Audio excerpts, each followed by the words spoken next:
Esta, la segunda parte de la entrevista con Steve Wozniak, cofundador de Apple, quien asistió a la edición 24 de la Convención de la Asociación Mexicana de Instituciones de Seguros aquí en nuestro país.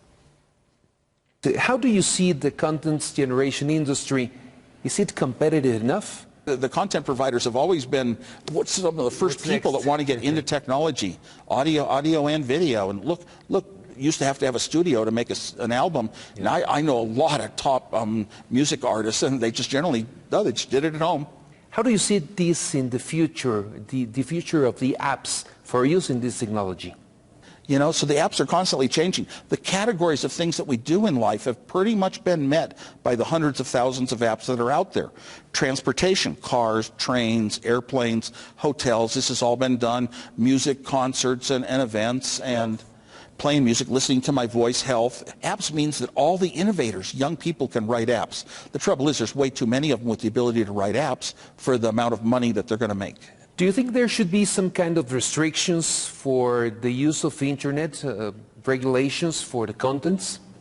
Restrictions for online contents, what should be allowed and what not? Kind of should we have censoring? Is that what you're asking?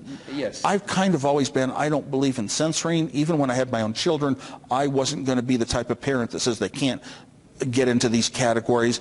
I can't let them touch a hot plate because they'll get burned. I was more the parent that said, let them get burned, because if they do it when they're young with a supervisor nearby, a parent nearby, that's going to teach them much better than discovering things can be that hot when they're older and have a real bad accident.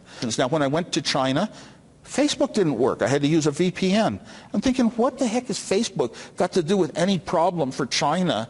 And I did, that was so, it attacked me, because when I first saw the internet, we had this beautiful thing that was open to anyone in the world without restriction. It's like outer space is not owned by any country.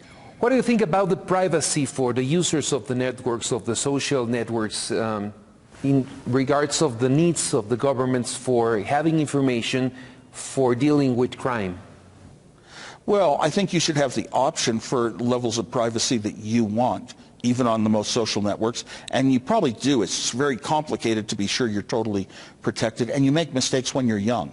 You share things thinking this won't hurt me, and oh, it got to a friend of a friend, it got to the wrong person. You don't think things out clearly ahead of time until you've been burned a few times in your life. So our experiences with social networks are going to cause us to get much better at protecting the data ourselves. And I don't think extreme laws are needed in that regard. But if you want the privacy, you should have about as many as you want, even on email.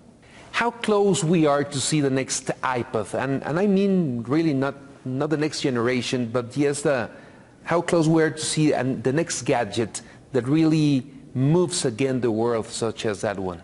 The next category is probably what you mean. Yeah. Are we near the next category of device, not the next improved iPhone, okay, but the next total category of a device we aren't even thinking of yet? Maybe it's something that translates our thoughts into action. Well, we got self-driving cars are coming. My gosh, self-driving cars. And you know what the funny thing is? What is for you the greatest innovation of our times? You know, I think almost everyone would have to say it's the internet, but the internet can't work without a computer. And I go back to a personal computer because it was improvements and improvements in technology that led to today's mobile computer, mobile internet, where you can hold it in your hand, very mobile. And that was an innovation. So I'm going to say, yeah, the mobile internet technology, yeah. And finally, can we know something about the bucket list of Steve Wozniak? I only got a bucket list a few years ago, and I've only put 3 things on it.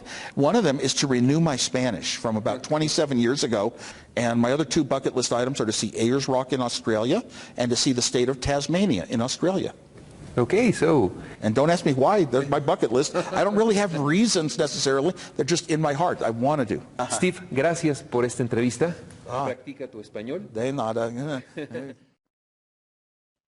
Steve Wozniak.